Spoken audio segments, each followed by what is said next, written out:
பாலாரும் நெய்யாரும் பாய்ந்து ஓடுவது போல் உன் அண்ணன் வேறு வருந்தி வருந்தி உன்னை அனுப்பும்படி கேட்டு எழுதியிருக்கிறான். அந்த சுகத்தையும் போய் அனுபவித்துட்டு வா. அதை ஏன் நான் தடுக்க வேண்டும்? கிராமத்திலே உன் அப்பாவிடம் 2 நாள் தங்கினால்தான் இந்த ஜெகதா உனக்கு எவ்வளவு செய்திருக்கிறாள் என்ற உண்மை உனக்கு உதயமாகும். அதனால் உன்னை இன்று இரவு வண்டிக்கு ஊருக்கு அனுப்பப் போகிறேன். ஸ்டேஷனில் வந்து கூட்டிக் கொண்டு போகும்படி உன் அண்ணனுக்கு முந்தானேத்தியை கடிதாசி போட்டு விட்டேன். நீ வேண்டியதை எடுத்து சீக்கிரம் மூட்டை கட்டிக்கொள் என்று முடித்தாள். அருணாவின் முகம் மகிழ்ச்சியினால் மலர்ந்தது. சந்தோஷத்தினால் அவள் நெஞ்சு விம்மியது. சரி பெரியம்மா, உங்களுக்கு மெத்த வந்தனம் என்று மெல்லிய குரலில் பதிலளித்துவிட்டு அவள் துள்ளி எழுந்து நின்றாள். இரு, அதற்குள் பறக்க வேண்டாம். மூட்டை கட்டிக்கொள் என்றதும் தான் வாங்கி கொடுத்திருக்கும் பட்டுப்பாவாடை தாவணிகள் எல்லாம் அந்த பட்டிக்கட்டிற்கு எடுத்துப்போ என்று அர்த்தமில்லை. பழையதான 2 நூல் பாவாடையும் தாவணியை மட்டும் எடுத்து போனால் போதும். உன்னை நான் படிக்க வைப்பதற்கு செலவழிப்பதே மிகவும் அதிகம். ஊருக்கு அனுப்பும் ரயில் செலவு வேறு என்றால் எனக்கு சாத்தியப்படாது. அதனால் உன்னை 3வது வகுப்பில் தான் அனுப்பப் போகிறேன். ஆனால் ஒன்று, நளினியோ அல்லது வேறு யாரோ உன்னை விசாரித்தால் 2வது வகுப்பிலே பிரயாணம் செய்ததாக கூற வேண்டும். தெரிந்ததா என்று ஜெகதா முடித்தாள். வீணாக அல்ப காரியங்களுக்கு ஏன் இந்த பொய்? ஐயோ பெரியம்மா, உங்களுக்கு போலி கௌரவத்தின் மீது ஏன் இந்த மோகம் என்று அருணாவிற்கு பதிலளிக்க மிகவும் ஆவலாக இருந்தது. எனினும் அவள் தன் அபிப்பிராயத்தை தன்னுள்ளே வைத்துக்கொண்டு பிரயாணத்திற்கு ஆயத்தம் செய்ய விரைந்து ஓடினாள். பெரியம்மாவின் உத்தரவின் பேரில் தன் சிநேகிதியிடம் விடைபெற்று கொள்ள பழனியப்ப கவுண்டர் கிரகத்திற்கு அன்று மாலை அருணா சென்றிருந்தாள். பல நாட்கள் சென்ற பிறகு அவர்கள் வீட்டிற்கு அன்றுதான் அவள் மீண்டும் வந்திருந்தாளாதனால் அவளுக்கு தாராளமாக உள்ளே நுழைய கூட சங்கோஜமாக இருந்தது. நளினிக்கு தன் வரவை வேலைக்காரன் மூலம் தெரிவித்துவிட்டு அங்கிருந்த சோபா ஒன்றில் காத்து கொண்டு அமர்ந்திருந்த அருணா மாடிப்படிகளில் யாரோ இறங்கி வரும் பாதரட்சை ஓசை கேட்டு ஆவலுடன் அந்த திக்கு நோக்கினாள். ஓய் என்று வியப்புடன் சீட்டியடித்த சுரேஷ்குமாரன் கையில் பிடித்திருந்த டென்னிஸ் மேட்டை சுழற்றி கொண்டு மிகவும் மகிழ்ச்சியுடன் அவள் அருகே வந்தான். ஹலோ அருணா, 2 வருஷ காலத்தில் நீ எவ்வளவு மாறிவிட்டிருக்கிறாய். உன்னை முதலில் அடையாளமே தெரியவில்லை என்று வியப்பும் ஆனந்தமும் பொங்க ஆர்ப்பரித்தான் சுரேஷ்குமாரன். உங்களையும் தான் எனக்கு அடையாளம் தெரியவில்லை. நீங்கள் மிகவும் உயரமாக வளர்ந்து விட்டிருக்கிறீர்களே என்று பதிலளித்த அருணாவின் நெஞ்சு மகிழ்ச்சியா திகிலா என்று இனம் விளங்கா உணர்ச்சியினால் படபடவென்று அடித்து கொண்டது. நீதான் என்னை விட உயரமாக வளர்ந்திருக்கிறாய் என்று நான் நினைக்கிறேன். எங்கே, எழுந்து என் அருகில் வந்து நில். நீ உயரமா நான் உயரமா என்று பார்ப்போம் என உற்சாகமாக குரலில் பரிகாசம் செய்த சுரேஷ்குமாரன் உரத்த குரலில் இடியடி என்று நகைத்தான்.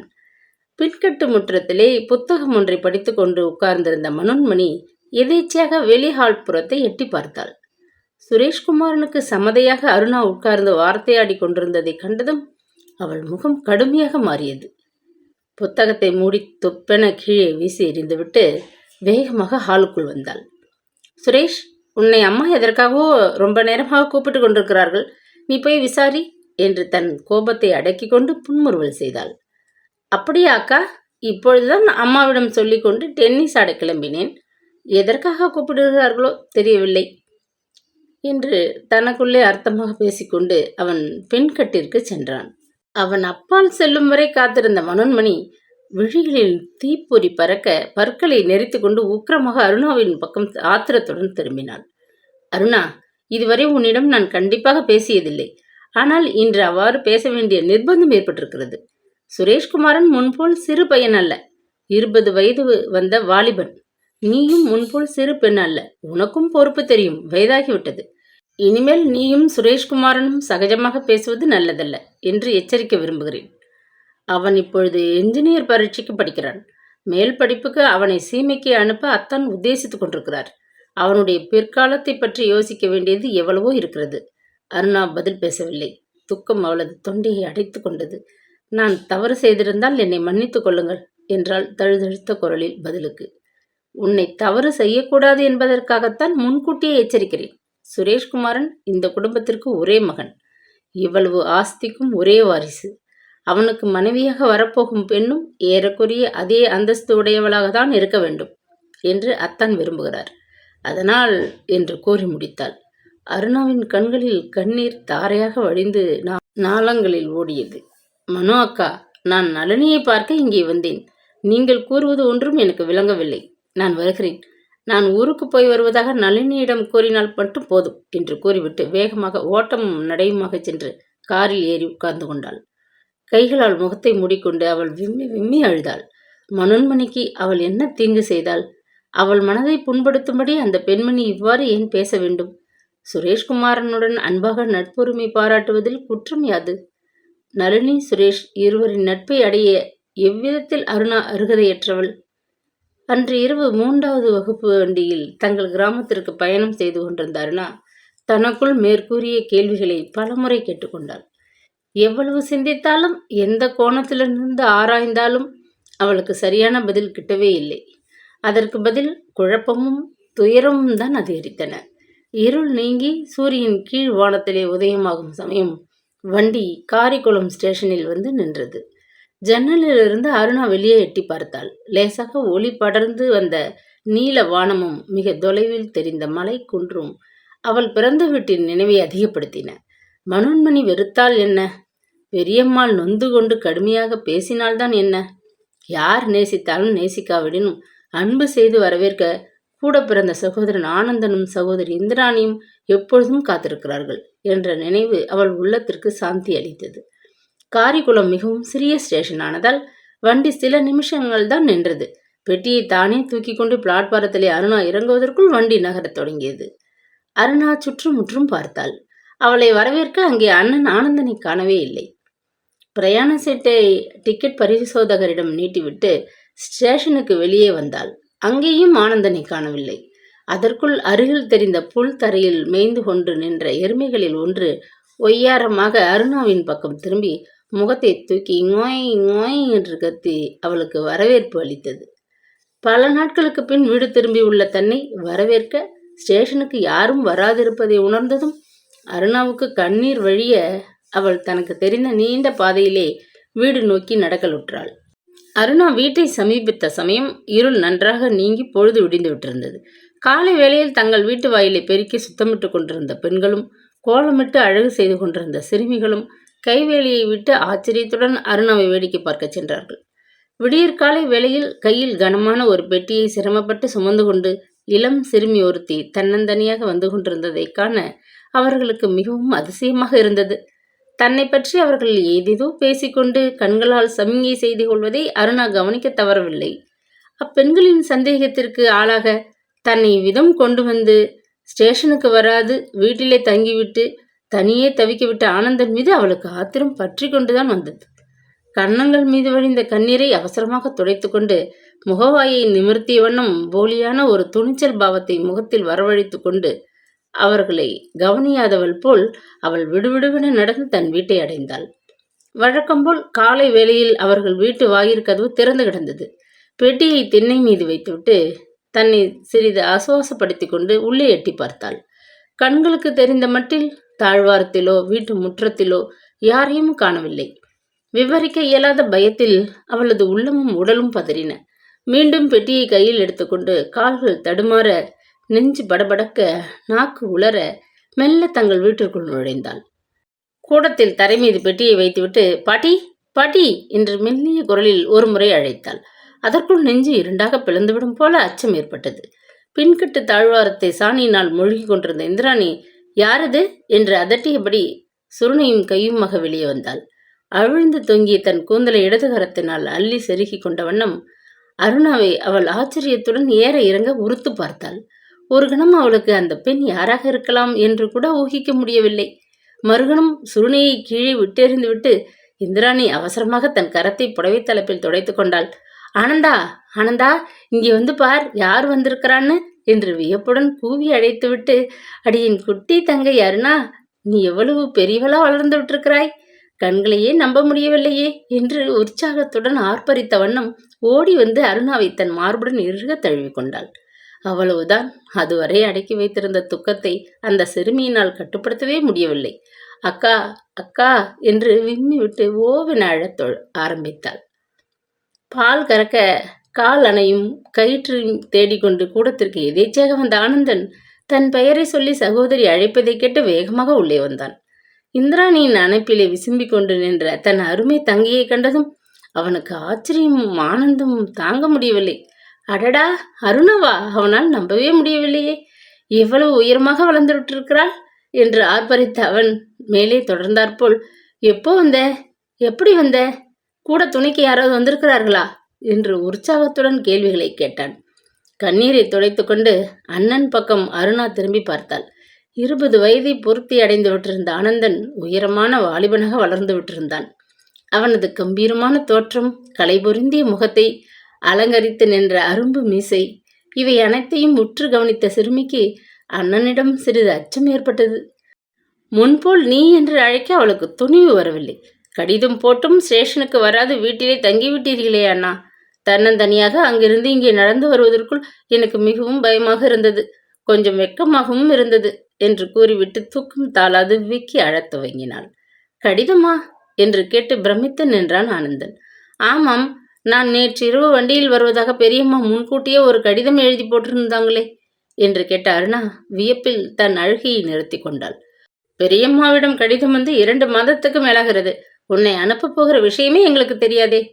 தெரிஞ்சால் ஆனந்தன் இங்கே உட்கார்ந்துருக்குமா? நீ வருகிறது தெரிஞ்சால் முதல் நாள் ராத்திரியே துடிச்சு கொண்டு ஸ்டேஷனுக்கு வந்து காத்திருக்காதா? நீ தன்னந்தனியாகவா, யார் துணையும் இல்லாத அனாதை போல் வந்த? இந்த பெரியம்மாவுக்கு ஒரு கடிதம் பட என்ன கொள்ளையாம் என்று படபடவென்று பொறிந்தாள் இந்திராணி கோபத்துடன். பெரியம்மா கடிதம் போட்டார்கள், ஒரு சமயம் தபால் கிடைக்கவில்லையோ என்னவோ என்று அருணா மறுத்து கூறும் முன் ஆனந்தன் கோபத்துடன் குறுக்கிட்டான். அருணா, பெரியம்மா பேச்சை தயவு செய்து பேசாதே. அவர்கள் உதவியால் நீ இவ்வளவு தூரம் முன்னுக்கு வந்திருக்கிறாய். வாஸ்தவம், நாம் அவர்களுக்கு மிகவும் கடமைப்பட்டவர்களாக இருக்க வேண்டியது முறை. ஆனால் அவர்கள் தான் செய்து வரும் நன்மைகளை கடிதத்திற்கு கடிதம் இடித்து கூறி இழிவான தூஷிப்பதை என்னால் சகிக்கவே முடியவில்லை. வயது ஆகியும் பெரியம்மாவுக்கு விவேகம் என்பதே சிறிதும் இல்லாதிருப்பது வருந்தத்தக்க விஷயம். தன்னிடம் பண வசதி அதிகம் இருக்கிறது என்ற அகம்பாவம் அவர்களுக்கு மிகவும் அதிகமாகிவிட்டிருக்கிறது. நாம் ஏழைகள் என்பதை எங்கே மறந்து விடுவோமோ என்ற பயப்படுகிறவர்கள் போல் ஒவ்வொரு கடிதத்திலும் நமது நிலையை குறிப்பிட்டு எழுத தவறுவதே இல்லை.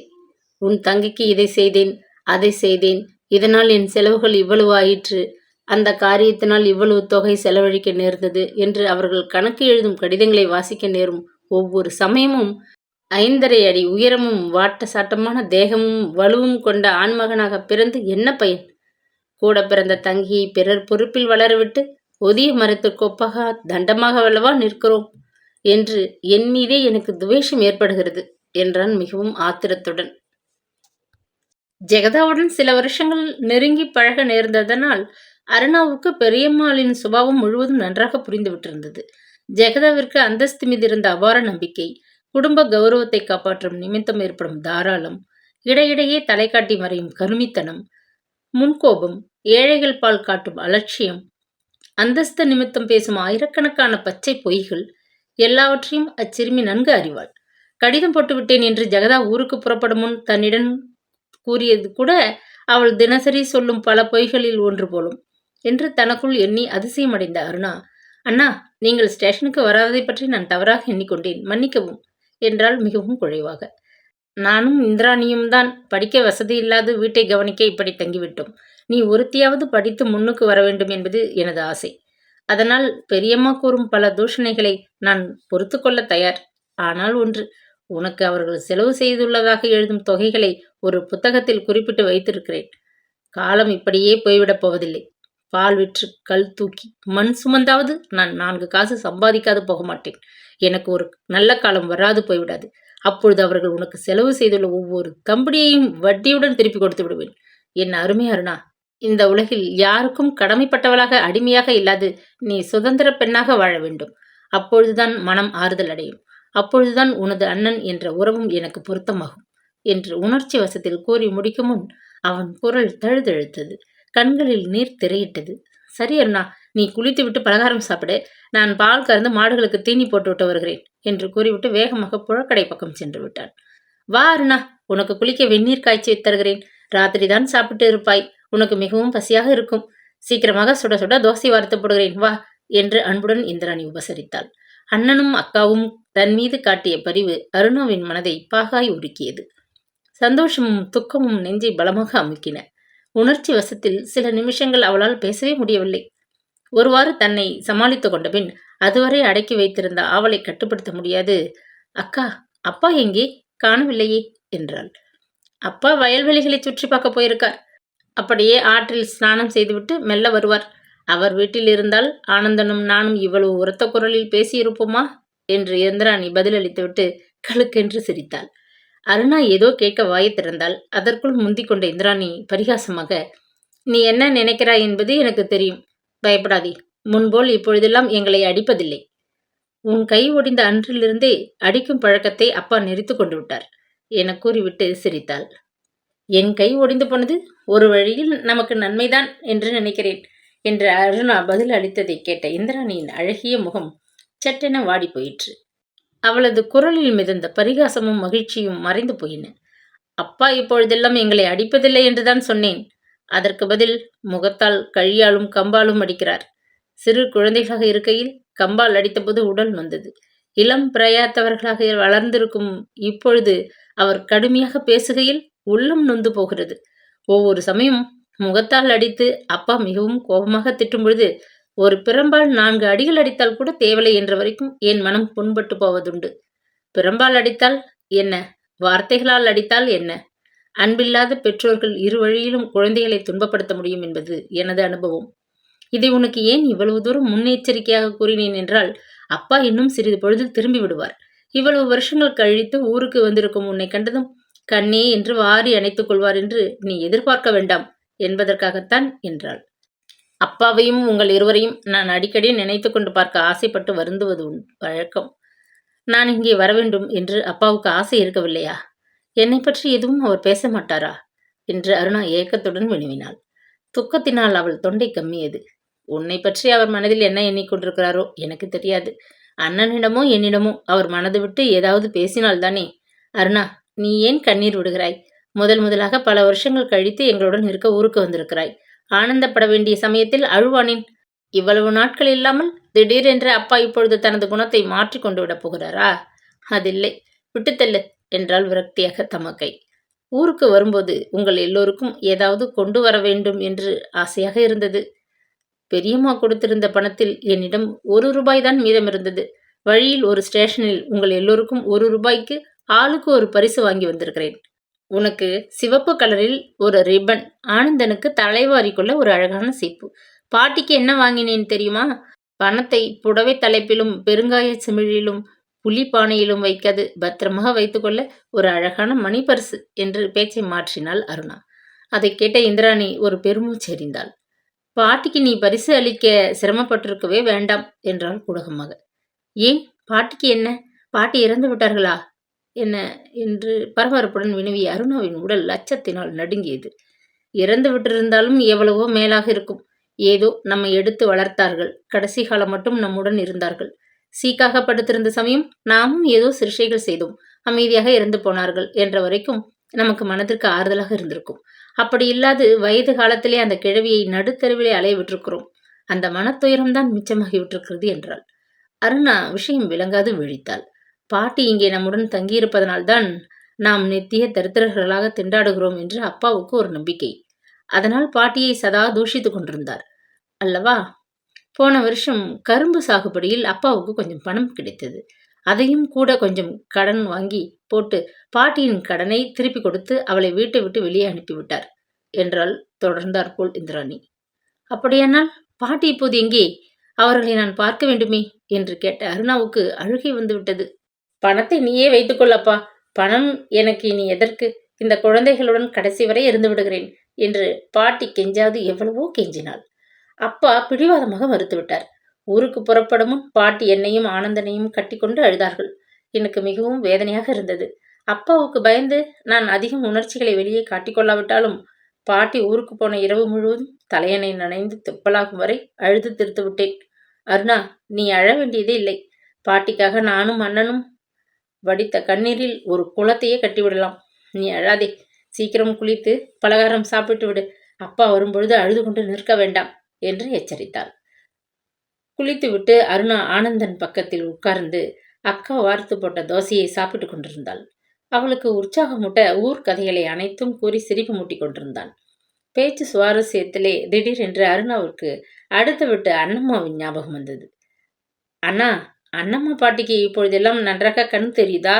நான் வந்து இவ்வளவு நேரமாகியும் இந்த பக்கம் வந்து எட்டி பார்க்கவில்லையே. சுகமாகத்தானே இருக்கிறாங்க? நம்ம வீட்டுடன் அவங்களுக்கு மனஸ்தாபம் ஒன்றுமில்லையே என்று ஆவலுடன் கேட்டாள். தோசையை விழுங்கி முடிக்கும் முன் ஆனந்தன் சிரிக்க முயற்சித்ததனால் அவனுக்கு புரையேறி கொண்டு விட்டது. அண்ணம்மாவின் பிசாசு என்னை நினைத்துக் கொள்கிறார் போல இருக்கிறது, புரையேறுகிறது என்று பரிகாசமாக கூறிவிட்டு தலையில் அடித்து கொண்டான். அருணா வியப்புடன் விழிப்பதை கண்ணுற்ற இந்திராணி சிரித்தாள். அண்ணம்மா பாட்டி செத்து 4 வருஷங்களுக்கு மேலாகிறது. கருமாதி அன்னைக்கு பூட்டின வீடு, இன்னமும் யாரும் திறக்கவில்லை. அண்ணம்மா கிழவி பிசாசு ரூபத்திலே வந்து வீட்டிற்குள் அலைவதாக ஊரில் பலவிதமாக பேசிக்கொள்கிறார்கள் என்று பதிலளித்தாள். அண்ணம்மா பாட்டி செத்து விட்டார்களா என்று ஆச்சரியத்துடன் அருணா வினவினாள். செத்த விதம் கூட கேட்க மிகவும் ஆச்சரியமாக தான் இருக்கும். பாட்டிக்கு எவ்வளவு பேராசை உண்டு என்றுதான் உனக்கு தெரியுமே. பக்கத்து டவுனிலே ராம நாடகம் நடந்து கொண்டிருந்தது. அன்னைக்கு லேசாக மழை வேறு பெய்து கொண்டிருந்தது. பாட்டிக்கு இனாம் டிக்கெட் ஒன்று எதேச்சையாக கிடைத்துவிட்டது. நாடகம் பார்க்க வேண்டும் என்ற ஆசையில் பாட்டி 10 மைல் பொருட்படுத்தாது மழையில் நனைந்து கொண்டு நடந்து சென்று நாடகத்தை சுவாரஸ்யமாக பார்த்துவிட்டு திரும்ப வந்து வீட்டிலே படுத்தாள். அவ்வளவுதான். 3 நாட்களாக வீடு உள்ளே தாளிடப்பட்டிருந்ததைக் கண்டு முன்சிப் போலீஸ் எல்லாம் வந்து உடைத்து திறந்தபோது பாட்டி 2 நாளாக உள்ளே செத்து கிடக்கும் விஷயம் தெரிய வந்தது. அவ்வளவுதான். ஊர் 2 பட்டு போயிற்று. 2 நாள் உள்ளே கவனிப்பாரற்று பிரேதமாக கிடந்ததனால் பிசாசு ரூபத்தில் அண்ணம்மாள் வீட்டை சுற்றி அலைவதாக ஊரில் பலர் நம்பி வீட்டை அணுகவும் பயப்படுகிறார்கள். ஆனால் நாங்கள் ஒன்றும் பயப்படுவதில்லை. அந்தி வேளையில் யாரும் காணாத சமயம் இந்திராணி துணிவா அந்த வீட்டு புழக்கடைக்கு சென்று பன்னீர் பூ பறித்து கொண்டு வருவாள் என்று கூறிவிட்டு சிரித்தான் ஆனந்தன். இனாம் டிக்கெட் அண்ணம்மாளுக்கு பெரிய யமனாக வந்து சேர்ந்தது. பாவம், பாடுபட்டு பணத்தை சேர்த்தாள். கடைசியில் சாகும்போது ஒரு வாய் தண்ணீர் கொடுக்க அருகில் யாரும் இல்லை. எண்ணத்தை வாரி எடுத்துக்கொண்டு போனாள். ஊரே கிழவியை தூற்றுகிறது என்று இந்திராணி முடிப்பதற்குள் வாசற்படியிலே பாதரட்சி ஓசை கேட்டது. ஆனந்தனும் இந்திராணியும் சட்டென ஓய்ந்து போனார்கள். முற்றத்தில் கால்களை கழுவிக்கொண்டு இருமி தொண்டையை கனைத்துவிட்டு சதாசிவம் சமையலறை பக்கம் வந்தான். பல வருஷங்களுக்கு பிறகு தந்தையை சந்திக்கப் போகிறோம் என்ற நினைவில் அருணாவின் நெஞ்சு படபடத்தது. தின்று கொண்டிருந்த தோசையை அவளால் விழுங்கவே முடியவில்லை. அப்பா, அருணா ஊரிலிருந்து வந்திருக்கிறாள் என்று பரா கொடுத்தான் ஆனந்தன். காலமும் வயதும் சதாசிவத்தை முற்றிலும் மாற்றிவிட்டிருந்தன. அலைகள் போல் சுருண்ட அவனது கரிய கேசம் திட்டு திட்டாக வெளுத்து விட்டிருந்தது. உழைப்பினாலும் அலைச்சலினாலும் கருத்து விட்டிருந்த அவனது முகத்தில் சுருக்கங்கள் லேசாக பரவியிருந்தன. முன்போல் அவன் முதுகை நிமிர்த்தி கொண்டு விரைப்பாக நடக்காது முதுகை சிறிது கூனி கொண்டு நடந்து வருவதை அருணா கவனித்தாள். அருகே பலகாரம் சாப்பிட அமர்ந்த தந்தையை நிமிர்ந்து பார்க்கவும் அவளுக்கு அச்சமாக இருந்தது. ஆனால் இந்த உலகத்தின் நினைவே இல்லாதவன் போல் சதாசிவம் இலையில் போட்டதை சாப்பிட்டுவிட்டு கை கழுவி கொண்டு தன் அன்றாட வேலைகளை கவனிக்க உடனடியாக வெளியே புறப்பட்டு சென்று விட்டான். பகல் பொழுதின் போதும் அவன் அருணாவிடம் ஏதும் பேசவில்லை. ஆனந்திடம் மட்டும் மாடுகளை பற்றி ஏதோ தகவல்களை தெரிவித்துவிட்டு வழக்கமாக செல்ல வேண்டிய வெளியூர் சந்தைக்கு ஜாமான்கள் வாங்கி வர புறப்பட்டு சென்று விட்டான். தந்தை வெளியூர் சென்றதும் அவரது அலுவல்களை கவனிக்க ஆனந்தன் கடைத்தெருவுக்கு சென்று விட்டான். இரவு சமையல் வேளையில் இந்திராணி மும்முரமாக ஈடுபட்டிருந்ததனால் அருணாவிடம் பேச யாருக்கும் பொழுது இருக்கவில்லை. கொட்டிலில் நின்ற பசுக்களையும் தோட்டத்தையும் வேடிக்கை பார்த்து கொண்டு சுற்றி கொண்டிருந்த அருணா தோட்டத்தின் முடிவில் அடுத்த வீட்டை பிரிந்து நின்ற சுவர் அருகே வந்தாள். 2 வீட்டையும் வேறாக்கிய அச்சுவர் பலத்த மழை ஒன்றால் ஒரு இடத்தில் சிறிது இடிந்து விட்டிருந்தது. அதன் வழியாகத்தான் இந்திராணி அடுத்த வீட்டு தோட்டத்திற்கு போய் வந்து கொண்டிருந்தாள் என தனக்குள் ஊகித்த அருணாவிற்கும் அங்கே போக வேண்டும் என்ற ஆவல் ஏற்பட்டது. இடிந்த சுவரின் மீது மெல்ல ஏறி அடுத்த வீட்டு தோட்டத்திற்குள் குதித்தாள். புதர்போல் மண்டி வளர்ந்திருந்த செடிகளையும் வேப்ப மரத்தின் மீது கிளை தெரியாது படர்ந்து கொத்து கொத்தாக மலர்ந்து வாசனையை அள்ளி வீசி கொண்டிருந்த செண்பக கொடியையும் பிரமிப்புடன் பார்த்து கொண்டு நின்றாள். அண்ணம்மா பாட்டி உயிருடன் இருந்தால் இவ்வளவு பூக்களையும் எவ்வளவு பணமாக்கி விடுவாள் என்று தனக்குள்ளே எண்ணி ஆச்சரியப்பட்டாள். அதே சமயம் சிலுக்கென்று எங்கிருந்தோ ஒரு ஓசை கேட்டது. திடுக்கென்று அருணா சுற்றுமுற்றும் பார்த்தாள். யாரையும் காணவில்லை. வேப்ப மரத்திலிருந்து மைனா ஒன்று கிரீச்சென்று இறக்கையை அடித்துக்கொண்டு அப்பால் பறந்தோடியது. அதனால் அசைந்த கொடியிலிருந்து சில மலர்கள் உதிர்ந்து தரை மீது விழுந்தன. அவைகளை பொறுக்கி எடுக்க அருணா கீழே குனிந்தாள். சரக் சரக் என்று காய்ந்த சருகுகள் காலடியில் நொறுங்கும் சப்தம் பின்னிருந்து எழுந்தது. அத்துடன் மாலை வெயிலில் பின்னிருந்து நீண்டதொரு நிழல் அவள் முன்பு விழுந்தது. அன்னம்மாளின் பிசாசை எண்ணிய மாத்திரம் அருணாவின் உடல் முழுவதும் பயத்திலே சிலிர்த்து போயிற்று. சேகரித்த மலர்களை அப்படியே போட்டுவிட்டு ஒரே பாய்ச்சலில் தங்கள் தோட்டத்திற்கு ஓடிவிட திரும்பிய அவள் தாவணியை யாரோ பிடித்து பலமாக பின்னிருந்து இழுப்பது போன்று ஒரு உணர்வு ஏற்பட்டது. அவ்வளவுதான். அண்ணா, அண்ணா என்று உரத்த குரலில் அருணா கிரீச்சிட்டு அலறினாள். அவசரப்பட்டு எழுந்திருக்க வேண்டாம், மரக்கொம்பில் துணி சிக்கிக் கொண்டிருக்கிறது என்று யாரோ ஒரு புருஷன் எச்சரிப்பது கேட்டது. ஒருவாறு தன்னை சமாளித்துக் கொண்டு அருணா எழுந்து உட்கார்ந்தவள் பேச்சு வந்த திசையை நோக்கினாள். அவள் அண்ணன் ஆனந்தனை விட சில வருஷங்கள் மூத்தவன் போல் காணப்பட்ட வாலிபன் ஒருவன் தன் முன்னே விரைவாக வந்து கொண்டிருப்பதை கண்டாள். அவள் ஆட்சேபனை சமாதானங்கள் ஏதும் கூறும் முன் அந்த வாலிபன் அருகில் இருந்த கொம்பு ஒன்றில் சிக்கிக் விட்டிருந்த அவளது தாவாணியில் முனையை லாபகமாக பிரித்து எடுத்து விட்டான். அவசரப்பட்டிருந்தால் துணி கிழிந்து விட்டிருக்கும். துணி கிடக்கட்டும், உடம்பில் ஏதேனும் காயம் ஏற்பட்டதா என்று பழகிய நண்பன் போல் பரிவுடன் அவன் விசாரித்தான். விருக்கென ஒரே துள்ளலில் எழுந்து நின்ற அருணா தன் மீது படிந்திருந்த தோட்டத்து மண்ணை தட்டி சரிப்படுத்தி கொண்டாள். இல்லை, காயம் ஒன்றுமில்லை, வந்தனம் என்று தடுமாற்றத்துடன் பதிலளித்தாள். அண்டை விட்டு தோட்டத்தில் உள்ள மலர்களை தான் திருடி போக வந்ததாக அந்த வாலிபன் எண்ணிக்கொள்ளப் போகிறானோ என்ற நினைவு ஏற்படவும் அவளுக்கு மிகவும் அவமானமாக இருந்தது. எதை கண்டு நீ இப்படி பயந்து போய்விட்டாய்? நீ போட்ட கூச்சலை கேட்டு நான் அப்படியே ஒரு கணம் பயத்தில் அசந்து போய்விட்டேன் என்று பரிகாசமாக கேட்டுவிட்டு அவன் நகைத்தான். ஆமாம், பயந்து போய்விட்டேன் என்று பதிலளித்த அருணா தலையை நிமிர்ந்து அவனை ஏற இறங்க கவனித்தாள். ஆனந்தனைப் போல் நல்ல உயரமும் வளமையான உடற்கற்றும் கொண்டிருந்த போதிலும் நிறத்தில் அவன் அண்ணனைப் போல் சிவந்த மேனியாக இருக்கவில்லை.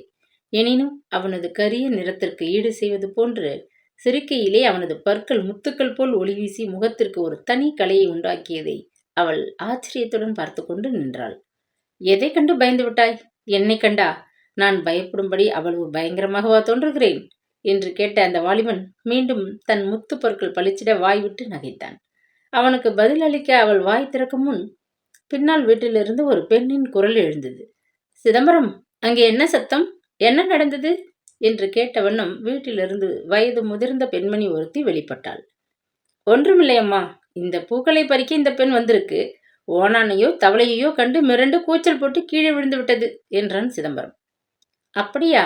அட பாவமே, விழுந்ததில் அடிக்கடி பட்டு விட்டதா என்று மிகவும் கனிவுடன் விசாரித்த அந்த பெண்மணி அருணாவின் பக்கம் வந்தாள். நினைத்தபடி ஆயிற்றே என்று தனக்குள் எண்ணி வெட்கமடைந்த அருணா, இல்லையம்மா, நான் இந்த பூக்களை பறிக்க வரவில்லை.